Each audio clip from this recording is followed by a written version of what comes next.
तो का हाल बा भाई लोग। तो उम्मीद करो तुम रो सब बढ़िया में जा रहो सब हमारे चैनल पे नया बनी तो सब्सक्राइब कर लीजिए। तो आज हम बतलावल बन हमने के ट्रेंडिंग स्टार खेसारी भैया के बारे में। तो खेसारी भैया के एगो बहुत बड़ खुशखबरी रउरा सबके बीच आ गइल बा। एकदम खतरनाक तरीका से दूसरका छठ पूजा एकदम सॉन्ग रिलीज हो गइल बा। एकदम खेसारी भैया के जाई जा रउरा सब देखी जाए अपना परी खातिर पियरी पिया एकदम गजब मर्द लागत है। ये 1 करोड़ वाला गाना रहे खेसारी भैया के एकदम दर्दनाक गाना बा। मर्द गाना के दबावल अभी कोनो जना हल ही निखन मर्द कहा ना पवन सिंह तुझे थकान नहीं लग रही क्या?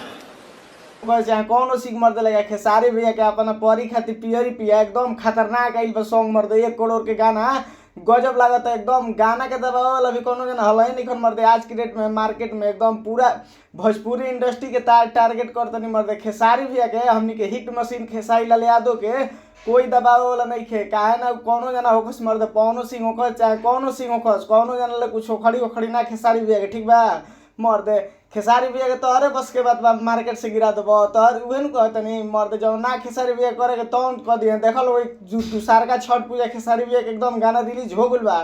अपना परी खातिर पियरी पिया एकदम गजब गजब गाना बा मर्द गाना के जवाब नहीं खे मर्द का दोसर जना बतिये पवन सिंह होकर चाहे रितेश पांडे होकर कौनो जना होकर मर्द का बतिये मर्द खेसारी भैया के इका करे लू गाना है मर्द उनके चैनल पे ले खेसारी म्यूजिक वर्ल्ड से गाना हट गइल बा एकदम मर्द प्रमोद प्रेमी जॉन करवा दे एकदम उनकर वीडियो नहीं आवत मर्द बहुत दुख के बात बा का करबो। बाकी ई छठ पूजा एकदम दर्दनाक आई बा गजब तरीका से ठीक बा अपना परी खातिर पियरी पिया एकदम जाई जा दूसरका छठ पूजा एकदम रिलीज हो गइल बा रोज सबके बीच में एकदम जाके देखी जे एकदम कमेंट करी जे हमारे चैनल पे ठीक बा कैसन लागल गाना एकदम 1 करोड़ के गाना हो मर्दे का दोसर जना बतिए हैं खेसारी भैया के तो अरे बस के बात में मार्केट से गिरा दबा मर्दे तार दूसर का जन्म लगी जी तब कुछ खेसारी भैया को खड़ी ना ठीक बा